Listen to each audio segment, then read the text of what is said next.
ونذيرا وداعيا إلى الله بإذنه وسراجا منيرا أما بعد فأعوذ بالله من الشيطان الرجيم بسم الله الرحمن الرحيم وأنكحوا الأيام منكم والصالحين من عبادكم وإمائكم إن يكونوا فقراء يغنهم الله من فضله والله واسع عليم صدق الله مولانا العظيم وعن ابن مسعود رضي الله تعالى عنه قال قال رسول الله صلى الله عليه وسلم يا معشر الشباب من استطاع منكم الباءة فليتزوج فإنه أغض للبصر وأحسن للفرج ومن لم يستطع فعليه بالصوم فإنه له وجاء رواه أحمد أو كما قال عليه الصلاة والسلام عرج النبي على السماء بلغ العلا بكماله أرسله الله سراجا منيرا كشف الدجى بجماله واسمه على خلق عظيم حسنت جميع خصاله صلى عليه إلهنا صلوا عليه وآله اللهم صل على سيدنا ومولانا محمد عبده ورسوله সম্মানিত মুসলিম کرام ব্রাদার ইসলাম পর্দার আড়াল থেকেও যারা শুনছেন মা বোনেরা, আমরা সকলেই মহান রব্বে কায়নাতের দরবারে দিল থেকে কৃতজ্ঞতা প্রকাশ করি, যিনি আমাদেরকে হায়াতে রেখেছেন, সুস্থ রেখেছেন।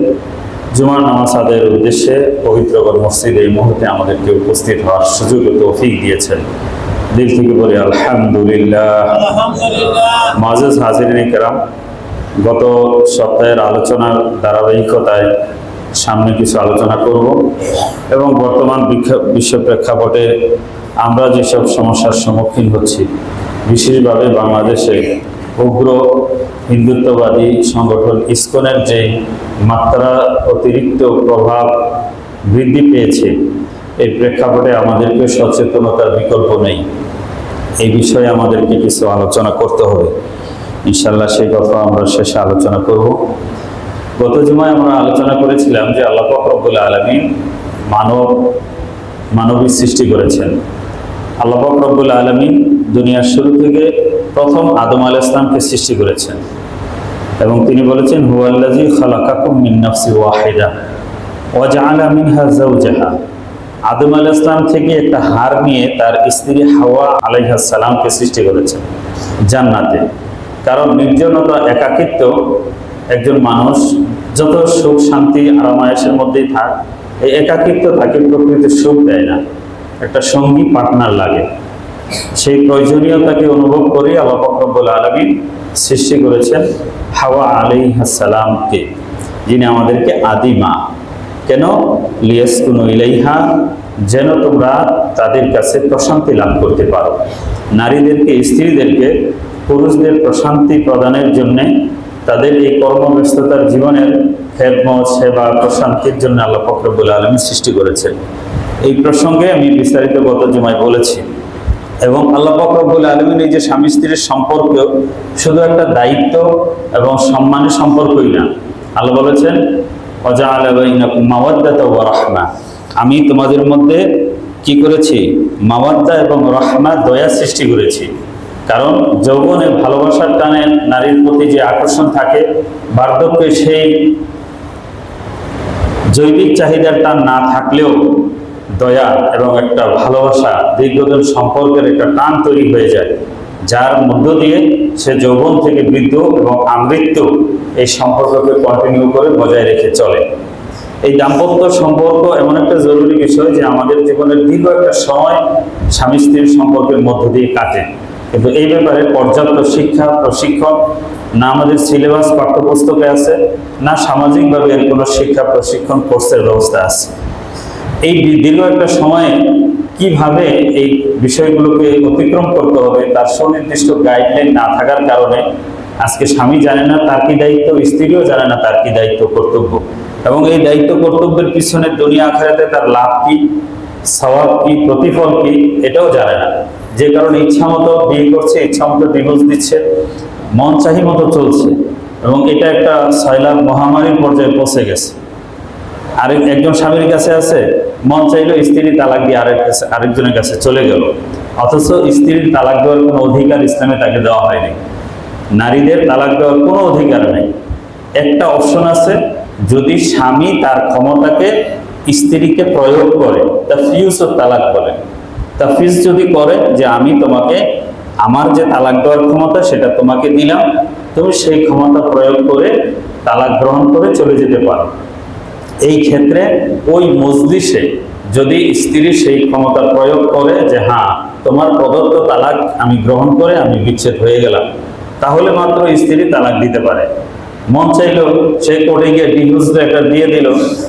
কাজীরা কোর্টের 17 এবং 18 নম্বর কলমে আমাদের কাবিননামাগুলোর মধ্যে আছে যে আপনি আপনার স্ত্রীকে তালাকের ক্ষমতা অর্পণ করেছেন কি না, করিলে কি শর্তে। এটা স্বামীও জানে না, স্ত্রীও জানে না, এটা শূন্য খালি থাকে। যখন স্ত্রী মহিলারা যায় তালাক দিতে, ওখানে কাজীরা নিজেই হ্যাঁ শব্দ লিখে দেয় এবং এই 9 কিছু একটা শব্দ দিয়ে একটা নোটিশ দিয়ে দেয়, হ্যাঁ তালাক হয়ে গেছে। আমাদের আইন, আদালত, কোর্ট এটাকে অ্যাকসেপ্ট করে এই সুযোগের অবৈধ ব্যবহার করে এটাকে একেবারে প্রধান বিচ্ছেদ এবং তালাকের প্রধান হাতিয়ার বানিয়ে নিচ্ছে। অথচ শরীয়ত মহিলাদের তালাক বা বিচ্ছেদের কোনো ক্ষমতা দেয়নি। এই শর্ত যেটা বললাম, এই শর্ত ছাড়া। যাই হোক, এই বিষয়গুলো না জানার কারণে দেদারসে যা খুশি তাই চলছে। এই জন্য এই দাম্পত্য সম্পর্কের এই বিষয়গুলো আমাদের আলোচনায় আসা উচিত, এবং এটা এমন একটা লম্বা বিষয়, এটা 1-2 জুমায় আলোচনা শেষ করাও সম্ভব না। এই জন্য আমরা গত জুমায় কিছু আলোচনা করেছি, এই জুমায় করব, এবং সামনের জুমাগুলোতে এই বিষয়ে আলোচনা করতে হবে। আজকে যে আয়াত আপনাদের সামনে আমি পাঠ করেছি, সূরাতুন নূরের 32 নম্বর আয়াত। এই আয়াতে আল্লাহ বলছেন, ওয়া আনকিহুল আয়ামা মিনকুম ওয়াস-সালিহিনা মিন ইবাদিকুম ওয়া ইমাইকুম।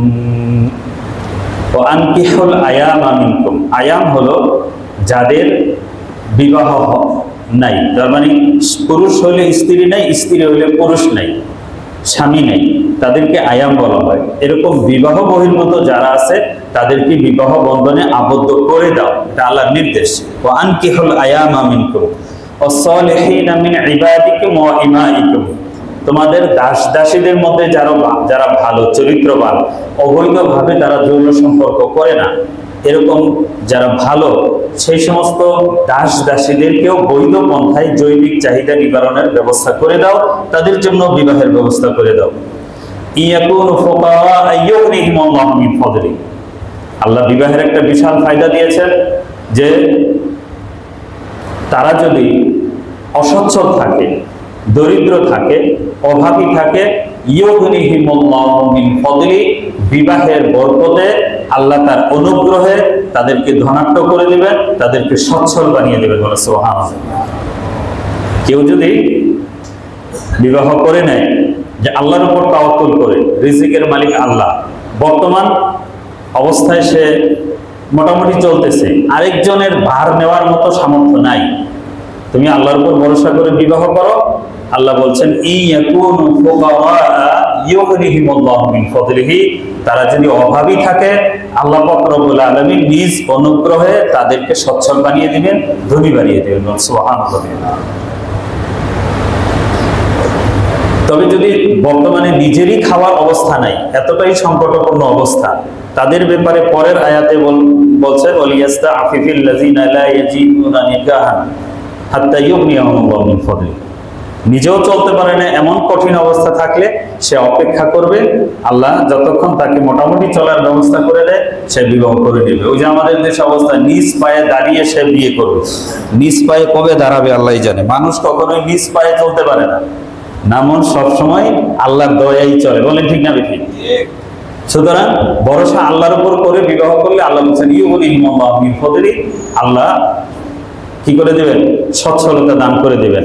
এই জন্য বাবাদের উচিত ছেলে মেয়ে উপযুক্ত হলে বিবাহ ব্যবস্থা করে দেওয়া, যেন তারা পাপ থেকে হারাম থেকে বাঁচতে পারে। ইন্ডিয়ার মেওয়াতে এখনো মেওয়াত অঞ্চল, যেখানে ইলিয়াস রহমতুল্লাহ আলীর জন্মস্থান এবং দাওয়াতের কার্যক্রম যেখানে তিনি করছেন, সেই মেওয়াতের লোকেরা এখনো দাড়ি মুছে ওঠার আগে বিয়ে করা যায় ছেলে মেয়েদের। আমরা দেওবন্দে যে রুমে থাকতাম, ফার্সিখানা ওই রুমটা, এখানে অনেকগুলো মেওয়াতে ছেলে ছিল। এর মধ্যে অনেকের বিয়ে হয়ে গেছে। একজন বলে তোমার তো মোচ উঠে গেছে, আর বলে দাড়ি মোচ উঠে গেছে, এটা তো বুড়ো হয়ে গেছে, এর কি বিয়ে দিন? দাড়ি মোচ উঠার আগে বিয়ে দিয়ে দিন। তোমার তো মোচ টুচ উঠে গেছে, তোমার বিয়ের খবর কি? এই কুরবানির বন্ধে গেলে আমারও বিয়ে হয়েছে, মায়ের ঠিক করা আছে, তারা বিবাহ করাই দেয়। কারণ এই বর্তমানে ফিতনার যুগে পাপে সংগঠিত হলে এই বংশ দ্বারা যে কলঙ্কিত হবে, তার ভবিষ্যৎ প্রজন্ম যে পাপ যুক্ত হবে, এ থেকে বাঁচানোর জন্য বিবাহী হইল বৈধ এবং নিরাপদ ব্যবস্থা। মাদানী খানদানের যে হোসেন মাদানী খানদানের বংশের ছেলেদের মোটামুটি প্রাপ্ত বয়স্ক হলে বিবাহ করাই দেয়। আমাদের দেশে 40-42 বছর হয়ে যায়, হ্যাঁ, দাড়ি খোঁচা খোঁচা, দাড়ির নজ দিয়ে পাক ধরে গেছে, তারপরও নিজ পায়ে দাঁড়াইতে পারে নাই। বিসিএস পরীক্ষা একটার পর একটা দিচ্ছে, পাশ করে না, এই জন্য বিয়ে করে না। টার্গেট হলো বিসিএস দিয়ে ম্যাজিস্ট্রেট হয়ে পরে বিয়ে করবে। বলেন ঠিক না বেঠিক? এই করতে করতে মেয়েরাও বুড়া হয়, ছেলেরাও বুড়া হয়। আমি আমার মামা বাড়ি এই পুবাইল খিলগাঁও, প্রতিবেশী মামা আর কি, মামা আপনার বয়স কত হয়েছে? বাগিনা 42। কই এখনো বিয়ে করলেন না মামা? কবে করবেন?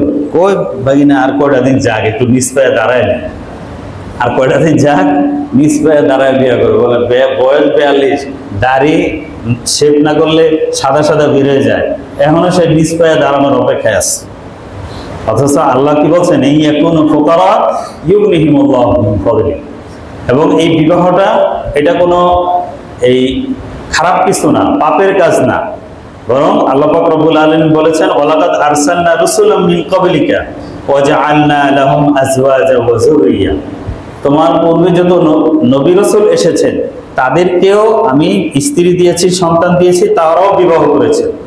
আর নিকাহ মিন সুন্নতি ফামান রাগিবা আন সুন্নতি ফালাইসা মিন্নি। বিবাহ আমার সুন্নত, এই সুন্নত থেকে যারা বিমুখ থাকবে সে আমার উম্মত না। এই জন্য ইমাম আবু হানিফা রাহমাতুল্লাহ আলাইহির মাযহাব হলো বিবাহের মাধ্যমে সংসার জীবন পালন করে যে ইবাদত করা, এটা হলো উত্তম পদ্ধতি। লা রুহবানিয়াতা ফিল ইসলাম, ইসলামে বৈরাগ্যতা নাই। এই জন্য রাসূলুল্লাহ সাল্লাল্লাহু আলাইহি ওয়াসাল্লাম বলেছেন, মুসনাদে আহমদের 3903 নম্বর হাদিস, আব্দুল্লাহ ইবনে মাসউদ রাদিয়াল্লাহু তাআলা আনহু থেকে বর্ণিত, হুজুর সাল্লাল্লাহু আলাইহি ওয়াসাল্লাম বলেছেন, ইয়া মা'আশারাশ শাবাব মান ইসতাতা'a মিনকুমুল বাআতা ফালিয়াতাযাওয়াজ। হে যুব সম্প্রদায়, তোমাদের যাদের সামর্থ্য আছে বিবাহ করার, তোমরা বিবাহ করে নাও, বিবাহ করে নাও। ফাইন্নাহু আগাদ্দু লিল বাসার ওয়া আহসানু লিল ফারজ। কেননা এটা চোখের জন্য, এই চোখের হেফাজত এবং তোমার লজ্জাস্থানের হেফাজত। চোখেও জিনা, আর নাসরু জিনাউল আইন, দেখা মন্দ জিনিসের দিকে, নিষিদ্ধ জিনিসের দিকে দেখা, এটাও চোখের জিনা। চোখের জিনা, হাতের জিনা, বলার জিনা, যোগাযোগের জিনা, বিভিন্ন রকম জিনা পাপ বেবিচারী হচ্ছে, যেই পাপ বেবিচারীর কারণে বংশ প্রজন্ম ব্যক্তির পবিত্রতা নষ্ট হয়ে সে ফাসেক ফুজ্জার হয়ে যাচ্ছে, যার কারণে তার ভবিষ্যৎ প্রজন্ম খারাপ হচ্ছে। এ থেকে হেফাজতের জন্য আগাদ্দু লিল বাসার ওয়া আহসানু লিল ফারজ। ওমান লাম ইয়াস্তাতি', যে সম্ভব, যার সামর্থ্য নাই, সামর্থ্য না থাকার দুইটা দিক, শারীরিক সামর্থ্য, আর্থিক সামর্থ্য। বিবাহের বিভিন্ন পর্যায় আছে, কিন্তু কারোর জন্য বিবাহ ফরজ, কারোর জন্য এটা সুন্নতের পর্যায়ে, কারোর জন্য মাকরুহ বা হারাম পর্যায়ে। যার জন্য শাহওয়াত গালেব, বিবাহ না করলে সে পাপে লিপ্ত হয়ে ঝুঁকি আছে, আশঙ্কা আছে, এরকম পর্যায়ে হলে তার জন্য বিবাহ করে নেওয়া ফরজ। ফরজ ওয়াজিব দরজায় সে দ্রুত বিবাহ করার মাধ্যমে তার আমলকে, তার ঈমানকে, তার চরিত্রকে, তার শরীয়তকে সে রক্ষা করবে। আর ইতিদাল অবস্থায় বিবাহ করা তার জন্য সুন্নাহ, আল্লাহ পাক রব্বুল আলামিন ব্যবস্থা করবে। আর যার জন্য সামর্থ্য নাই, সে কি বলে স্ত্রী লালন পালন করা শারীরিক বা আর্থিক সামর্থ্য একেবারেই নাই, সেই ব্যক্তির জন্য বিবাহ করা বরং নিষেধ। কারণ সে বিবাহের যেই হক সেটা যখন আদায় করতে পারবে না, তার জন্য সেটা নিষেধ বা হারাম। এটা ব্যক্তি পর্যায়ে ব্যক্তিগতভাবে যোগাযোগ করে জেনে নেবেন। রুস্তাম বলছেন অমাল্লাম ইস্তাতি, যে অসামর্থ্যবান ব্যক্তি, সে ব্যক্তি আলাইহি বিসসাওম, তার জন্য রোজা পালন করবে। ফাইন্নাহু লাহু বিজা, এই রোজা তার সওম, তার শাহওয়াতকে নিবারণ করবে, কন্ট্রোল করবে। সে পাপ থেকে মুক্ত থাকার অবলম্বন এই সিয়ামের মাধ্যমে করবে। এই সিয়াম হলো তার যৌনতাকে, তার খাহেসাতকে কন্ট্রোল করার পদ্ধতি হবে তার জন্য। এনিওয়ে, যে কোনোভাবে আমাদেরকে পাপ থেকে বেঁচে থাকতে হবে। আল্লাহর হুকুমের উপর, শরীয়তের যে বিধানকে আমরা ঈমানের মাধ্যমে মেনে নিয়েছি, তার উপর আমাদেরকে চলতে হবে। সেটা সামর্থ্যবানরা তার জৈবিক চাহিদা, যৌবনের এই তাড়নাকে নিবারণের জন্য বৈধ পন্থা অবলম্বন করবে।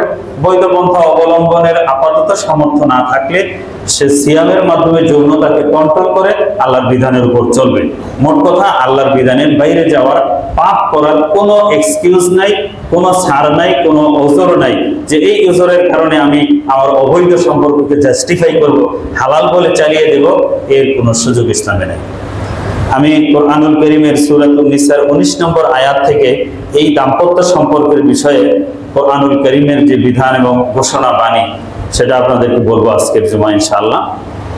এরপরে অন্য বিষয়, কোরআনুল কারীমে এই আয়াতে আল্লাহ বলেছেন, ইয়া আইয়ুহাল্লাযীনা আমানু লা ইয়াহিল্লু লাকুম আন তারিসুন নিসাআ কারহা ওয়া লা তা'দুলুহুন্না লিতাযহাবু বিবা'দি মা আতাইতুমুহুন্না ইল্লা আন ইয়া'তিনা বিফাহিশাতিন মুবায়্যিনাহ ওয়া আশিরুহুন্না বিল মা'রুফ فإن كرهتموهن فعسى أن تكرهوا شيئا ويجعل الله فيه خيرا كثيرا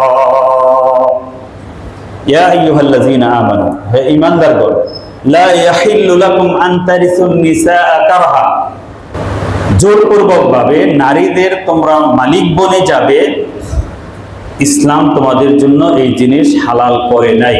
লা ইয়াহিল্লু, অবৈধ করেছে। কেন এই ঘোষণা দিতে হয়েছে? আরবের ওই সময় প্রথা ছিল, কোন নারীর যদি স্বামী মারা যেত, ওই বংশের পুরুষরা তাকে তার ইচ্ছার বাইরে নিজের করে নিত। যেমন মারা গেলে তার সম্পত্তি যেমন তারা ভাগীদার, হকদার, ওয়ারিস হয়ে যায়, উত্তরাধিকার হিসাবে পায়, এই নারীও তারা উত্তরাধিকার হিসাবে পেয়েছে এই বলে তাকে রেখে দিত। এখানে ওই মহিলার কোনো ইচ্ছা, কোনো অধিকার, কোনো রাইটস বলতে ছিল না। সে আরেক জায়গায় বিবাহ করবে বা তাকে সে গ্রহণ করবে না, তাদের কাছে থাকবে না, এই কথা বলার তাদের কোনো অধিকার ছিল না। সেও ওরাসাত হিসাবে, উত্তরাধিকার সম্পত্তি হিসাবে এই নারীকেও তারা ভোগ করত। ইসলাম বলছে এটা আমি অবৈধ করলাম, এটা নাজায়েজ। এখানে যে তোমরা নারীর অধিকারকে, তার মতামতের রাইটসকে, অধিকারকে তোমরা ভুলুণ্ঠিত করে তাকে সম্পদ হিসাবে ভোগ করছো, সে এখানে থাকবে কি থাকবে না, নতুন বৈবাহিক সম্পর্কে জড়িত হবে কি হবে না, এর কোনো তোয়াক্কা পরোয়া না করে তাকে তোমরা সম্পত্তি বানিয়ে ভোগ করবে, ইসলাম তোমাদেরকে এই অধিকার দেয় নাই। বরং নারীকে স্বাধীনতা, এই অধিকার দিয়েছে সে এখানে থাকতে পারে, অন্য যে কোনো উপযুক্ত পুরুষকে সে স্বামী হিসেবে গ্রহণ করতে পারে। স্বামী হিসাবে আদার্স পুরুষকে ইদ্যত 4 মাস 10 দিন ইদ্যত পালনের পরে গ্রহণ করার পূর্ণ অধিকার এই নারীর রয়েছে। তাকে সম্পত্তি হিসেবে ভোগ করার কোনো অধিকার তোমাদের নাই। ইসলাম এই নারীদের প্রতি এই বৈষম্য, এই জুলুম, এই অন্যায়কে নাকচ করে, হারাম করে তাদের অধিকারকে প্রতিষ্ঠিত করেছে। ঈমানদাররা জাহিলিয়াতের যুগে এই কুপ্রথাকে, অবৈধ পন্থাকে তোমরা ফলো বা চর্চা করবে না, এটা মুসলমানদের জন্য হারাম। লা ইয়াহিল্লু লাকুম আন তারিসুন নিসাআ কারহা, এটা একটা নারীদের উপর জুলুমের একটা পদ্ধতি ছিল। আরো পদ্ধতি ছিল যে একজন নারীকে সে রাখবে না, জুলুম করে, মারে, অত্যাচার করে, সে চলে যেতে চায়, আবার তালাকও দেয় না, আটকায় রাখে। কি জন্য আটকায় রাখে? যে তোমাকে যে মোহর দিছি এটা ফেরত দাও, বা তুমি টাকা দিয়ে আমাকে আমার কাছ থেকে তালাক নাও। তালাকও দিবে না, স্ত্রীর অধিকারও দিবে না। এভাবে নারীদেরকে আটকিয়ে রেখে, বাধ্য রেখে, আবদ্ধ রেখে জুলুম করা হতো। এটাও নারীদের উপর জুলুমের জাহিলিয়াতের যুগের আরেকটা পদ্ধতি ছিল। আল্লাহ পাক রব্বুল আলামিন এই পদ্ধতিকেও হারাম করে দিয়েছেন। ওয়ালা তা'দুলুহুন্না লিতাযহাবু বিবা'যি মা আতাইতুমুহুন্না, এবং তোমরা তাদেরকে আটকে রেখো না, আবদ্ধ রাখবা, রেখে তোমরা তাদেরকে যা দিয়েছো সেগুলো তার কাছ থেকে খোসায়া আদায় করে নিয়ে খোলা তালাক করার জন্য তো তাদেরকে উপরে জুলুম চালিয়ে যাবা, এটাও তোমাদের জন্য জায়েজ নেই। বরং যদি রাখো, আশিরুহুন্না বিল মা'রুফ, তাদেরকে সুন্দর ব্যবহার করে রাখবে। যদি তাকে না রাখো, সে যদি চলে যেতে চায়, তাকে সম্মানজনকভাবে, বৈধভাবে যাওয়ার সুযোগও করে দিতে হবে। আটকে রাখবে, আবদ্ধ রেখে তার উপর জুলুম চালিয়ে যাবে, ইসলাম এই পদ্ধতিও যেটা তোমরা চালাচ্ছ সেটা নিষেধ এবং হারাম ঘোষণা করেছে। এবং তার কাছ থেকে তুমি তোমার প্রয়োজনে তাকে তালাক দিবে, আবার মোহরের টাকাগুলো ফেরত নিয়ে খোলা তালাকের নামে তাকে প্রদত্ত মোহরকে ফেরত নিয়ে যাবে, এটা জায়েজ নেই। তবে একটা অপশনে আল্লাহ পাক রব্বুল আলামিন তার প্রদত্ত সম্পত্তি যা স্ত্রীকে দিয়েছে নেওয়ার জায়েজ রাখছে, সেটা হলো ইল্লা আইয়াতিনা বিফাহিশাতিন মুবাইয়িনা। স্ত্রী যদি অবৈধ সম্পর্কে লিপ্ত হয়, জিনা ব্যভিচারিতে লিপ্ত হয়, পরক্রিয়ায় লিপ্ত হয়, স্বামীর সাইনবোর্ডকে ব্যবহার করে সে অন্য পুরুষের সাথে সম্পর্ক করে বেড়ায়, এরকম চারিত্রিক দোষে যদি দুষ্ট এবং প্রমাণিত হয়, সেক্ষেত্রে ওই স্বামী এই নাশেজা মহিলাকে ভরণ পোষণ এবং তার প্রদত্ত যা কিছু দিয়েছে সেগুলো সে দিতে বাধ্য না। এটা যদি করা হয় তাহলে এখানে স্বামী জুলুমের শিকার হয়। যেমনি ভাবে স্ত্রী জুলুমের শিকার হতে রক্ষা করতে হবে, নারীদেরা যেন জুলুমের শিকার না হয়, ইসলাম যেমনি ভাবে এটা দেখবে, একজন স্বামী হয়ে সেও যেন স্ত্রী কর্তৃক জুলুম বা অন্যায়ের শিকার না হয়, সেটাও কিন্তু ইসলামকে বিবেচনা করতে হবে। ইসলাম সেই বিবেচনা করেছে যে তোমার স্বামী হওয়ার সাইনবোর্ডকে সে ব্যবহার করে অবৈধ সম্পর্ক করে বেড়াবে, আর এটা স্বামী একেবারে নারী বলে তার এগুলো মেনে নিতে হবে। ইসলাম আবার এক পক্ষীয় বা এই অবিচারমূলক সেই ফায়সালা করেন না। নারী যদি নাশেজা হয়, ইল্লা আইয়াতিনা বিফাহিশাতিন মুবাইয়িনা, এ ধরনের পরকীয়ায় লিপ্ত থাকে, তাহলে প্রমাণ হলে তাকে দেওয়া মোহর ইত্যাদি ফেরত দিয়ে তাকে বিদায় করে দিতে পারে। এটা ব্যক্তিগতভাবে রাজি হলে ভালো, নয়তো সামাজিকভাবে অথবা আদালতের মাধ্যমে স্বামীকে এই অধিকার দেওয়া হয়েছে, তাকে প্রদত্ত সবকিছু ফেরত নিয়ে, মোহর নিয়ে তুমি তাকে বিদায় করে দাও। কিন্তু জুলুম, অন্যায়, এটা স্বামীর জন্য বৈধ নয়। স্ত্রীর জন্য স্বামীকে বিভিন্নভাবে টেপে ফেলে, ব্ল্যাকমেলিং করে তার প্রতি মানসিক টর্চার চালিয়ে যাওয়া, এইটাও স্ত্রীর কোনো অধিকার বা বৈধতা নেই। আল্লাহ বলেছেন, ওয়াশিরুহুন্না বিল মা'রুফ, তোমরা নারীদের সাথে ভালো ব্যবহার করে সংসার যাপন করো। যখন সংসার যাপন করবে ভালো ব্যবহার করবে, সুন্দর ব্যবহার, আচরণ ভালো। দেখেন, আচরণ ভালো ব্যবহার এমন একটা জিনিস, এটা একমাত্র আল্লাহর ভয় হইলেই সম্ভব। এই জন্য বিবাহের মধ্যে যে খুতবাটা পড়া হয়, হুজুর সাল্লাল্লাহু আলাইহি ওয়াসাল্লাম বিবাহের খুতবার মধ্যে 3টা আয়াত পড়তেন। 3টা আয়াত তাকওয়া সংক্রান্ত। ইয়া আইয়ুহাল্লাযীনা আমানুত্তাকুল্লাহ ওয়া কুলু কাওলান সাদীদা ইয়া আইয়ুহান নাসুত্তাকু রাব্বাকুমুল্লাযী খালাকাকুম মিন নাফসিন ওয়াহিদা। বিবাহের খুতবার মধ্যে এই আয়াত পড়া হয়। এই আয়াতের মধ্যে তাকওয়া, ভয়, আল্লাহর ভয়ের কথা, বিবাহ, এখানে আল্লাহর ভয়ের ব্যাপারটা কেন আসে? এই জন্যই আসে যে তুমি আরেক ঘরে একটা মানুষকে তোমার করে নিচ্ছ, তোমার অধীন করে নিচ্ছ, তোমার অধিকার এবং কর্তৃত্ব তার উপর প্রতিষ্ঠা করছো। এখানে আইন আদালত পারবে যার যার পাওনা এগুলো নিয়ে নিতে। স্ত্রী যদি অভিযোগ করে আমার খাবার দেয় না, আমাকে ভরণ পোষণ দেয় না, আমাকে থাকার জায়গা দেয় না, আদালত সেগুলো ব্যবস্থা করে দিতে পারবে। কিন্তু সুন্দর ব্যবহার, মনের ভালোবাসা, তারকে সম্মান, রেসপেক্ট, তার অধিকারগুলোকে স্বীকার করা, তার পছন্দ অপছন্দের মূল্যায়ন করা, এই যে বিষয়গুলো, এগুলো যদি আল্লাহর ভয় একমাত্র থাকে, তখনই একজন মানুষ, একজন পুরুষ আরেকজনের এই অধিকারগুলো সে দিতে পারে, আর নয়তো দিতে পারবে না। যখন এই জবাবদিহিতার ভয় থাকবে যে না, আল্লাহর কাছে যদি স্ত্রী অভিযোগ করে, এই অভিযোগ থেকে আমি মুক্ত হতে পারবো, কারণ এটা বান্দার হক, আল্লাহর হক। আল্লাহ যাকে খুশি মাফ করবেন বলছেন, মাফ করতে পারেন, ইয়াগফিরু লিমান ইয়াশা ওয়া ইউআযিবু মান ইয়াশা। কিন্তু বান্দার হক সংশ্লিষ্ট বান্দা মাফ না করলে আল্লাহ মাফ করবেন। সুতরাং জবাবদিহিতার প্রশ্নে নামাজ রোজার চেয়ে স্ত্রীর হক আরো কঠিন, কারণ নামাজ রোজা আল্লাহ দয়ালু মাফ করে দিতে পারবেন। কালকে আমাদের ময়দানে আল্লাহ এক সময় বলবেন লাস্টে যে যাও মানুষ, আমি আমার হককে মাফ করে দিলাম, এখন তোমরা পরস্পরে একে অপরকে মাফ করে দিয়ে জান্নাতে চলে যাও। আল্লাহর হক দাবি আল্লাহ ছেড়ে দিবেন, কিন্তু মানুষ কাউকে মাফ করবে না। মানুষ একটা নেকের জন্য কাউকে ছাড় দিবে না। মানুষ মানুষের হকের জন্য আটকে থাকবে কালকে কিয়ামতের ময়দানে। রাসূল সাল্লাল্লাহু আলাইহি ওয়াসাল্লাম সাহাবায়ে-কেরামকে জিজ্ঞেস করছেন, বলতো মিসকিনকে? কেউ যার টাকা পয়সা নেই সে মিসকিন? রাসূল সাল্লাল্লাহু আলাইহি ওয়াসাল্লাম বলছেন যে না, সে মিসকিন না। মিসকিন ওই ব্যক্তি যে কালকে কিয়ামতের ময়দানে অনেক নেকি নিয়ে উঠবে, কিন্তু পাওনাদারদেরকে দিতে দিতে তার ব্যাপারে জান্নাতের ফয়সালাও হয়ে যাবে, যাও তোমার বহু নেক, জান্নাতে যাও। যখন পাওনাদাররা চতুর্দিক থেকে এসে তাকে আটকে ধরবে, ঘিরে ধরবে, পাওনাদারদের পাওনাগুলো সব দিচ্ছে, নেক দিয়ে এগুলো শোধ করছে, আরো পাওনাদার রয়ে গেছে, এখন কি করবে? নেক তো শেষ, তাদের কাছ থেকে গুনাহ ফেরত নিছে। এভাবে নিয়ে পাওনাদার চুকানোর পরে তার ফয়সালা জান্নাত থেকে জাহান্নামের দিকে হয়ে গেছে বলে নাউজুবিল্লাহ। ওই ব্যক্তি সবচেয়ে বড় মিসকিন, সেদিন একটা নেক দিয়ে যাকে কেউ সহযোগিতা করবে না।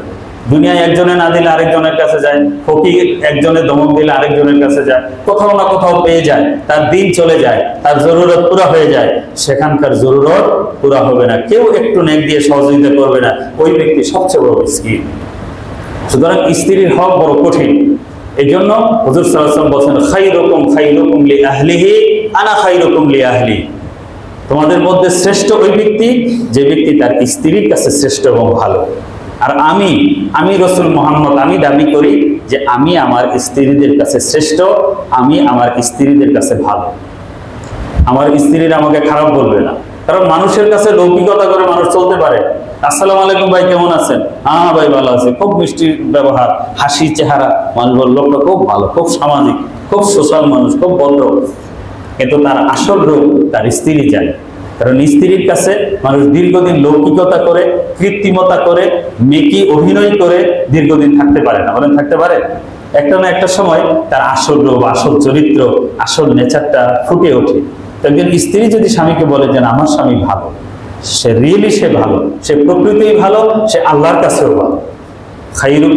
খায়রুকুম লিআহলি আনা খায়রুকুম লিআহলি। যেন স্ত্রীর সাক্ষীকে ইসলামে এত বড় গুরুত্ব দেওয়া হয়েছে। জাগতিক দুনিয়ার আদালত স্ত্রী হলো রাজসাক্ষী। কোন ব্যক্তির বিরুদ্ধে সাক্ষী দুজন দিতে হয়, কিন্তু স্ত্রী যদি স্বামীর বিরুদ্ধে সাক্ষী দেয় এক সাক্ষী যথেষ্ট। বলেন ঠিক না বেটি? তো সুতরাং এটা অনেক কঠিন বিষয়। ইসলাম বলেছে ওয়াশিরুহুন্না বিল মারুফ, তোমরা তোমাদের স্ত্রীদের সাথে ভালো ব্যবহার করো। ফাইন কারিহতুমুহুন্না, যদি তোমাদের স্ত্রীদের কোনো বিষয় তোমাদের অপছন্দ লাগে, খারাপ লাগে, হতে পারে সেও মানুষ, স্বামীও মানুষ, সে এক ফ্যামিলি, সে এক ফ্যামিলির মানুষ মাত্রই তার ভিন্ন কিছু চিন্তা, ভিন্ন রুচি, ভিন্ন অভিব্যক্তি থাকে। সুতরাং স্বামী এবং স্ত্রীর 100-100 সবকিছু এক বরাবর হবে এরকম হবে না, না হওয়াটাই স্বাভাবিক। হয়তো যদি 70% মিলে, 80% মিলে, তাইলে তো A+, তাই না? সুতরাং এর চেয়ে বেশি মিলার আশা করা উচিত না। তার কোনো চরিত্র স্বভাব তোমার যদি খারাপ লাগে মেনে নাও, যাই হোক আমার ভাগে আসছে এই মহিলা, ওকে ফাইন, এটাই আমি মেনে নেই। ফাইন কারিহতুমুহুন্না ফাআসা আন তাকরাহু শাইআন ওয়া ইয়াজআলুল্লাহু ফীহি খায়রান কাসীরা।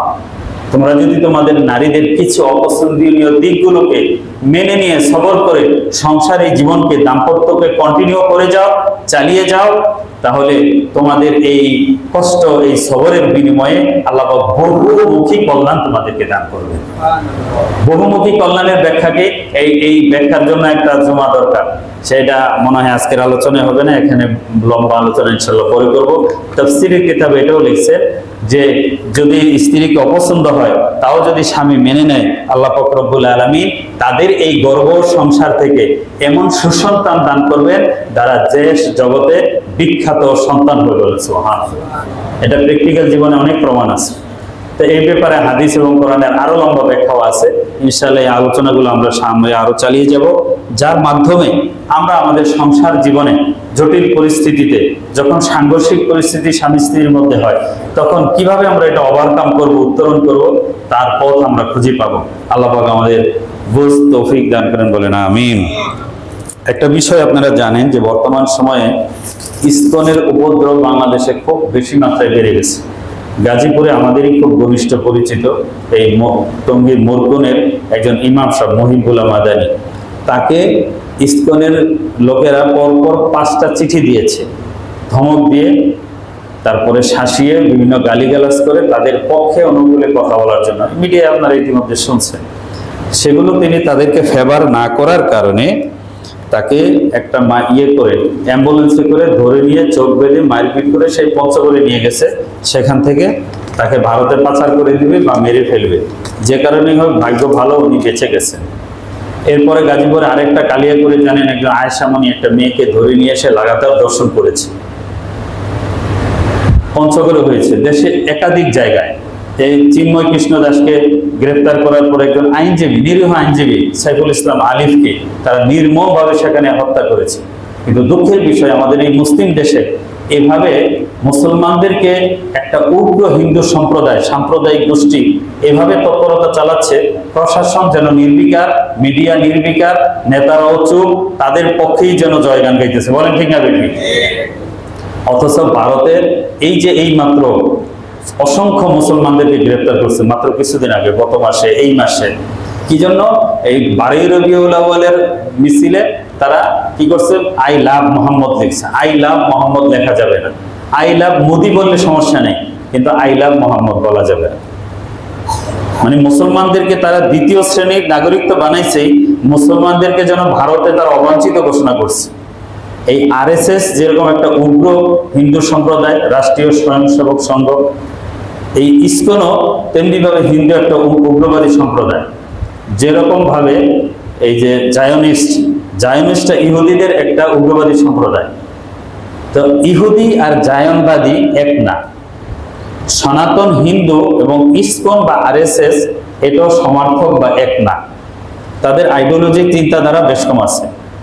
ইহুদিরা বংশগতভাবে, তার সৃষ্টিগতভাবে এই জায়নবাদীদের মতো উগ্র না।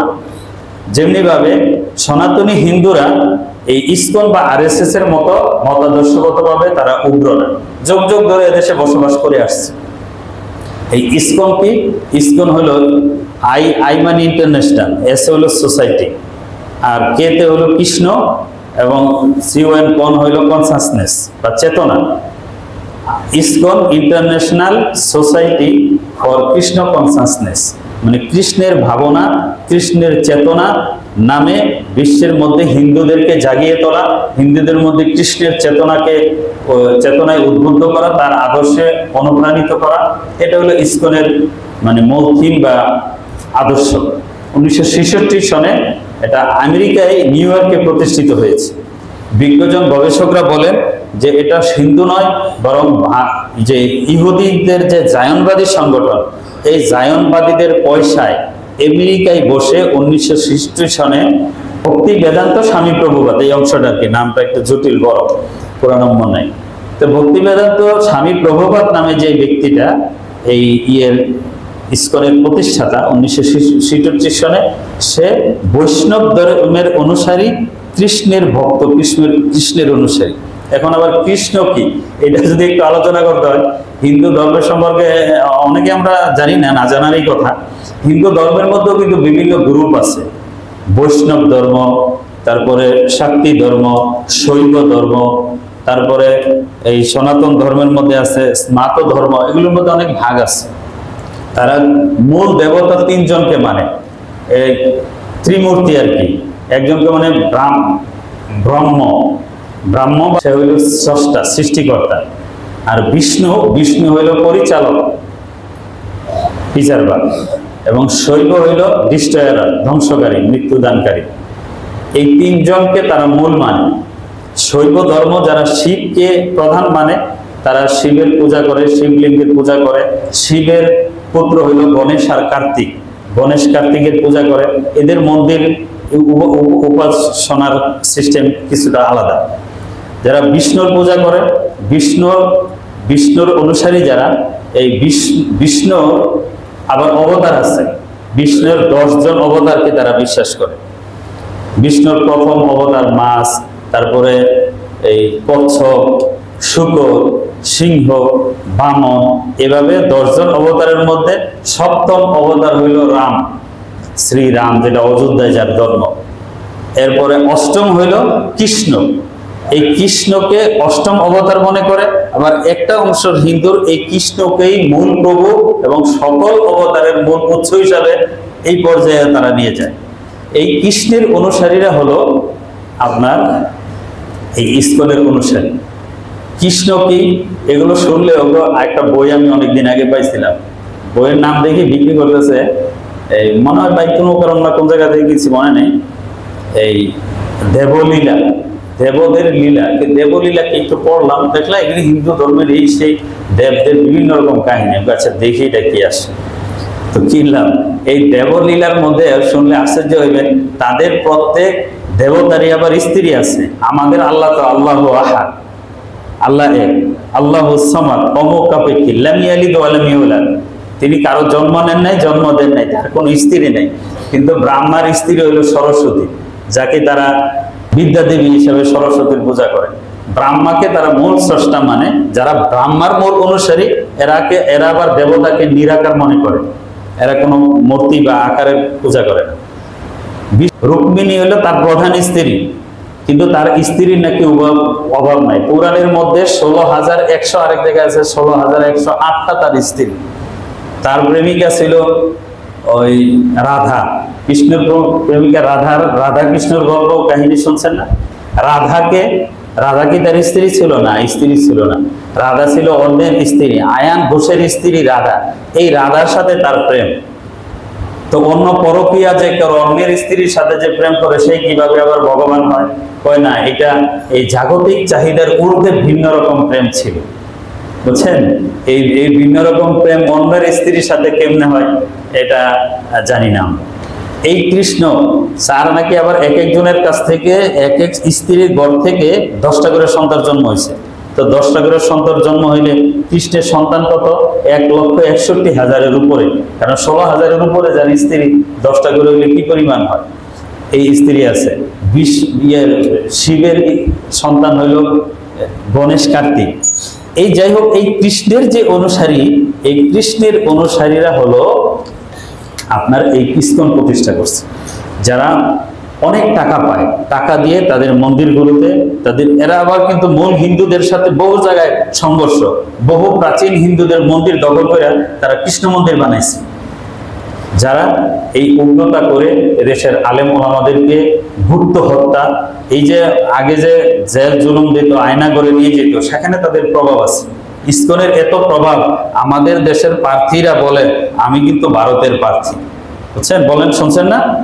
এই তাদের এমপি নমিনেশনের ক্ষেত্রে, এমনকি চেয়ারম্যান নমিনেশনের ক্ষেত্রেও তাদের একটা রিকমান থাকে, তাদের একটা প্রভাব থাকে। তলে তলে এই ধরনের প্রভাব সৃষ্টি করে মুসলমান লাভ ট্র্যাপের মাধ্যমে ভালোবাসার অভিনয় করে। তারা অনেক পয়সা পায়, পয়সা খরচ করে নারীদেরকে প্রলোভন দিয়ে বা দরিদ্র মেয়েদেরকে প্রলোভন দিয়ে তারা মুসলিম মেয়েদেরকে অপবিত্র করার একটা মিশনে নেমেছে। এটা তাদের মিশন, যে মুসলমান মেয়েদেরকে অবৈধ সম্পর্ক করে তাদেরকে অপবিত্র করা। এই ইসকন এই জন্য ক্যাডার বাহিনী তৈরি করেছে।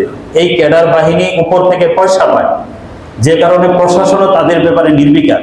দেখেন, এই যে আয়েশা মুনি মাত্র 12 থেকে 13 বছর, কচি মেয়েটা, তাকে ধরে নিয়ে এইভাবে লাগাতার আবদ্ধ রেখে দর্শন করছে।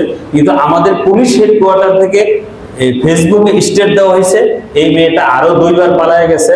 এই মেয়েটা, এটা প্রেমের সম্পর্ক, হিন্দুর সাথে প্রেমের সম্পর্ক হয় কিভাবে মাদ্রাসার মেয়ে? আচ্ছা, প্রেমের সম্পর্ক নাইলে মনের ব্যাপার হতেও পারে, কিন্তু আরো 2 বার পালিয়ে গেছে। এটা তো থানায় বা এলাকা মানুষ জানবে তো?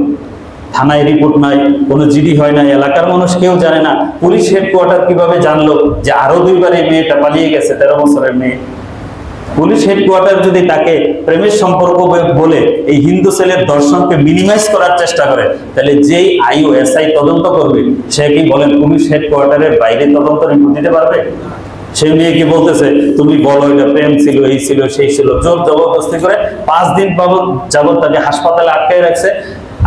আইও ভিকটিমের সাথে কথা বলতে দেয় না, ভিকটিমের বাবা তারা ফোন করে না, কারণ আইন হইল তদন্তকারী কর্মকর্তা থাকবে ভিকটিমের পক্ষে, আদালত থাকবে আসামির পক্ষে, যেন বিচারটা ন্যায্য হয়, ব্যালেন্সপূর্ণ হয়। কিন্তু আইয়ুব ভিকটিমের সাথে কথা বলে না, আবার তাদেরকে ধরে নিয়ে হাসতে হাসতে আনন্দ করতে করতে তাদেরকে ধরে নিয়ে জেলখানায় যায়। এই যে নাটক, প্রশাসন নিরীহ মানুষের, গরিব মানুষের পক্ষে থাকবে না, বিশেষ গোষ্ঠীর পক্ষে থাকবে। এটা বাংলাদেশ, এটা স্বাধীন, এই জন্য 24-এর আন্দোলন হয়েছে আর শহীদ হয়েছে। বলেন এই দুঃখ কোথায় রাখবেন? এটা এই জন্য জনগণ সচেতন হতে হবে। এই সচেতন হয়ে এই অন্যায় এবং এই উগ্র সংগঠন যেন এই দেশে সাম্প্রদায়িক দাঙ্গা এবং গৃহযুদ্ধ লাগিয়ে না দিতে পারে, সেই জন্য আমাদের সচেতন হতে হবে। প্রত্যেকেই আমাদের মা বোন সন্তানদেরকে হেফাজত রাখবো, তাদের এই লাভ টেপে যেন না পড়ে আমাদের সন্তানেরা, সেদিকে সচেতন থাকতে হবে। এই ধরনের তৎপরতা কেউ থাকলে এদেরকে ধরে আইন প্রশাসনের আওতায় যেন আমরা নিয়ে আসি, ধরিয়ে দেই, সেই সচেতনতা সর্বত্র থাকতে হবে। আল্লাহ তৌফিক দিন বলেন, আমিন।